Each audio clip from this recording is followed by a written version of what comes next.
Salam sejahtera dan selamat bertemu kembali di dalam satu sesi jawaban terhadap pertanyaan-pertanyaan Alkitab.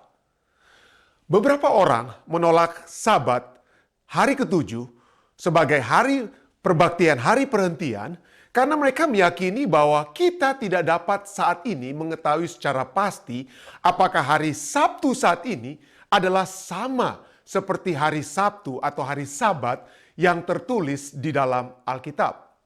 Bagi mereka, hari Sabat itu dapat jatuh pada hari apa saja karena Sabat hari ketujuh itu kita tidak dapat ketahui pada saat ini. Ini adalah satu pandangan yang salah. Mari kita lihat 4 hal yang membuktikan bahwa hari Sabat, hari Sabtu, hari ketujuh yang kita miliki saat ini tidak berubah dari hari Sabat atau hari Sabtu, hari perhentian di zaman Alkitab. Yang pertama, menurut Alkitab, Kristus mati pada hari Jumat dan bangkit pada hari Minggu atau hari pertama dalam satu minggu. Semua gereja mengakui hal ini saat mereka menjalankan Minggu Paskah dan Jumat Agung. Lukas 23 ayat 52 sampai 56 menyatakan, ia pergi menghadap Pilatus dan meminta mayat Yesus. Dan sesudah ia menurunkan mayat itu, ia mengapaninya dengan kain lenan, lalu membaringkannya di dalam kubur yang digali di dalam bukit batu, di mana belum pernah dibaringkan mayat.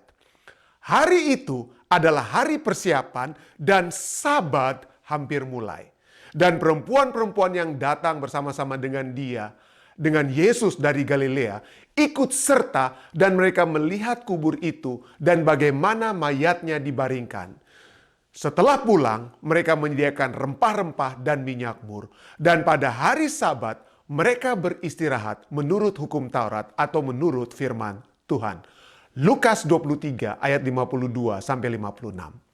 Ayat-ayat ini adalah satu bukti nyata bahwa Yesus mati sehari sebelum hari Sabat, yaitu hari persiapan, yaitu hari Jumat. Hari kematiannya adalah hari persiapan karena itu adalah waktu untuk bersiap-siap menyambut hari perhentian atau hari Sabat.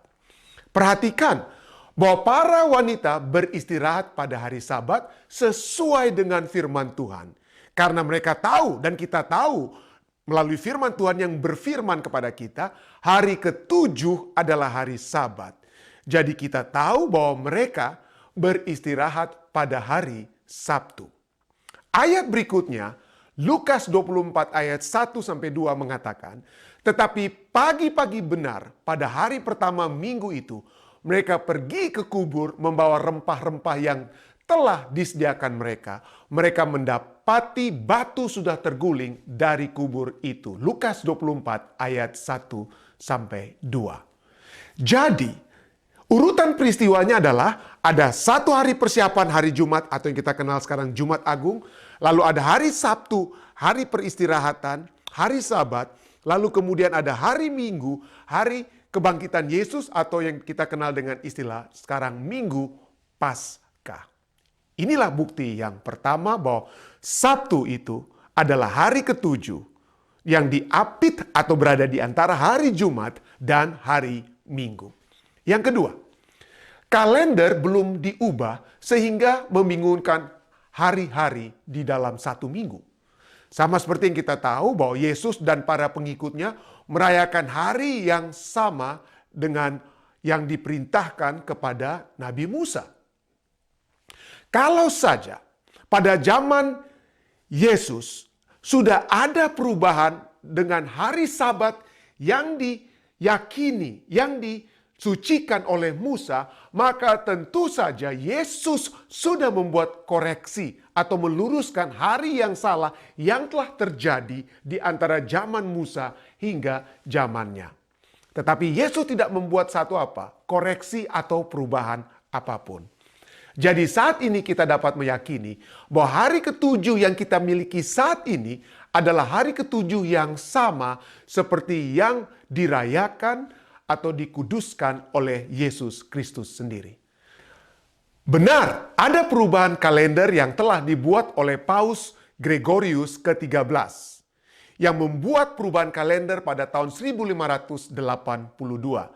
Tetapi perubahan kalender yang ia lakukan itu tidak mengganggu siklus hari dalam satu minggu. Apa yang ia lakukan? Ia telah merubah hari Jumat tanggal 5 Oktober 1582 menjadi hari Jumat tanggal 15 Oktober 1582. Tanggalnya berubah, tetapi hari-harinya tidak berubah. Perubahan tanggal ini tidak mempengaruhi sama sekali siklus hari-hari di satu minggu. Hal ketiga yang dapat kita lihat adalah orang Yahudi telah merayakan hari ke-7 sejak zaman Abraham dan mereka masih menjaganya sampai hari ini. Tentu saja hari Sabat itu bukan Sabat Yahudi atau hanya diberikan kepada orang Yahudi. Hari Sabat telah diberikan kepada nenek moyang seluruh umat manusia, kepada Adam dan Hawa. Tetapi kalau ada satu bangsa dalam sejarah manusia yang terus-menerus menjaga kesucian, menjaga keberadaan hari Sabat, hari ke-7, hari Sabtu itu adalah bangsa Yahudi. Sehingga dapat kita katakan bahwa seluruh bangsa di seluruh dunia terus menjalankan Sabat yang telah mereka kenal selama lebih dari 4.000 tahun.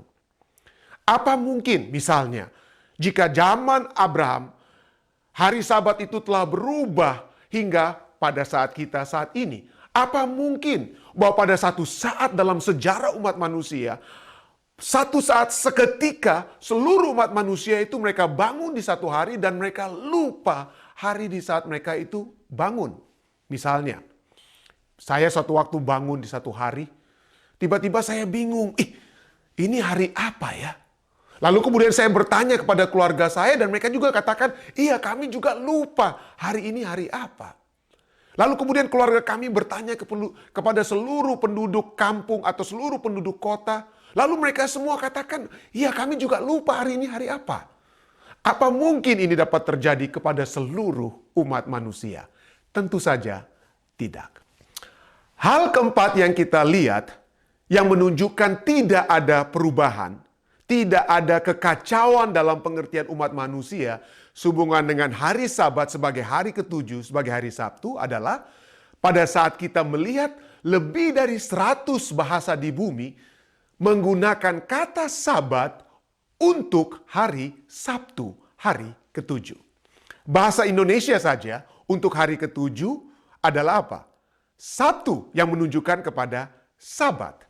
Bahasa Spanyol untuk Sabtu adalah Sabado yang berarti Sabat. Apa artinya ini semua?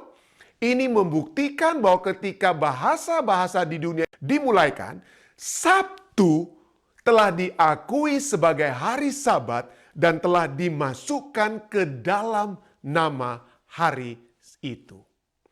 Kiranya keempat poin ini dapat memberikan satu keyakinan kepada kita semua bahwa hari Sabtu, hari ke-7, hari Sabat yang kita miliki saat ini tidak berubah, tidak berbeda dengan hari Sabat yang Yesus sendiri telah sucikan, yang Alkitab sendiri telah nyatakan bahwa Allah pada hari yang ke-7 telah berhenti, telah memberkati, dan telah menyucikan hari tersebut sebagai satu hari perhentian untuk menjadi satu tanda bahwa Dia adalah pencipta kita dan kita adalah ciptaannya.